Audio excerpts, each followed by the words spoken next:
चंदन गुप्ता हत्याकांड में बड़ा फैसला आया है। हत्याकांड में 28 आरोपी दोषी करार हो चुके हैं। 2 आरोपी सबूतों के अभाव में बरी कर दिए गए हैं। एनआईए की लखनऊ स्पेशल कोर्ट ने फैसला सुनाया है और कल सजा का ऐलान होगा। तो ये बड़ी खबर आपको बता दें कासगंज से, जहां पर लखनऊ की एनआईए कोर्ट ने कासगंज के चंदन गुप्ता हत्याकांड में 28 आरोपियों को दोषी करार दिया है, जबकि 2 को बरी कर दिया गया है। सबूतों के अभाव में इन 2 को बरी किया गया है।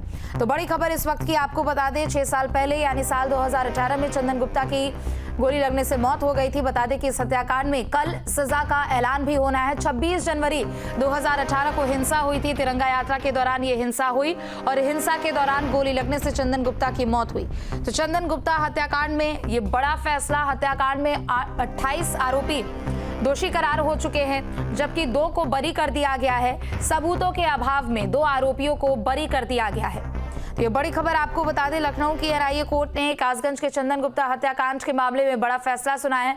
मामला क्या है ये भी आपको बता रहे। 26 जनवरी 2018 को चंदन गुप्ता की हत्या हुई थी। दरअसल कासगंज में तिरंगा यात्रा के दौरान हत्या की गई थी और इसी हत्याकांड के मामले को लेकर अब जांच पड़ताल करते हुए फैसला सुनाया गया है। 28 आरोपियों को दोषी करार दिया गया है, जबकि 2 को बरी कर दिया गया है। सबूतों के अभाव में इन 2 आरोपियों को बरी कर दिया गया है। ज्यादा जानकारी के लिए संवाददाता शुभम पांडे हमारे साथ जुड़ चुके हैं।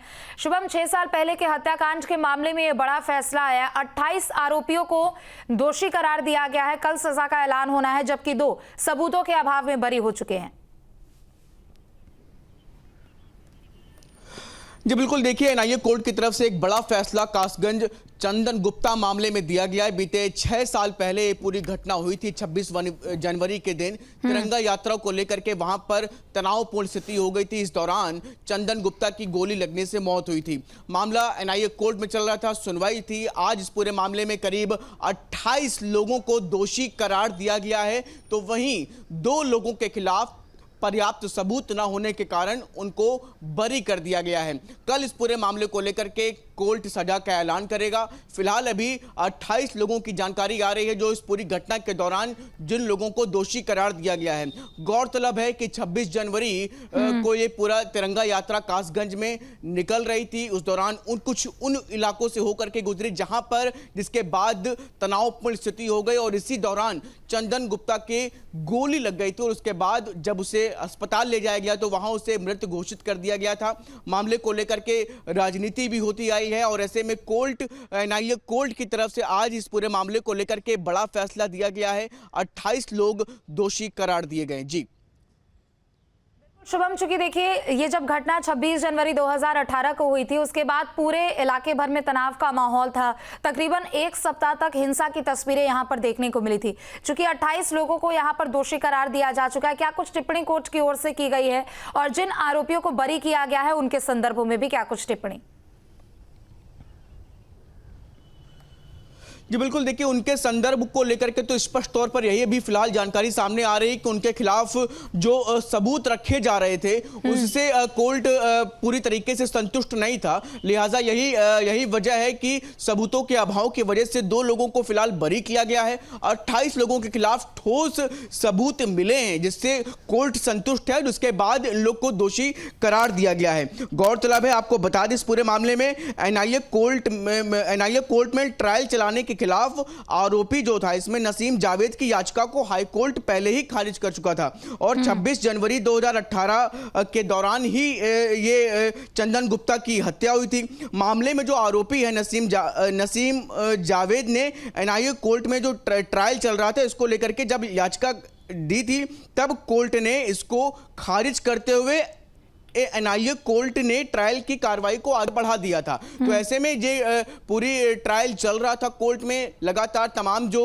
सबूत थे वो रखे जा रहे थे, लगातार सुनवाई चल रही थी तेजी के साथ और ऐसे में आज इस पूरे मामले को लेकर के 28 लोग पूरी तरीके से दोषी पाए गए हैं। 2 लोगों के खिलाफ जरूर पर्याप्त सबूत कोर्ट में नहीं प्रस्तुत किए जा सके, लिहाजा उन लोग को बरी कर दिया गया।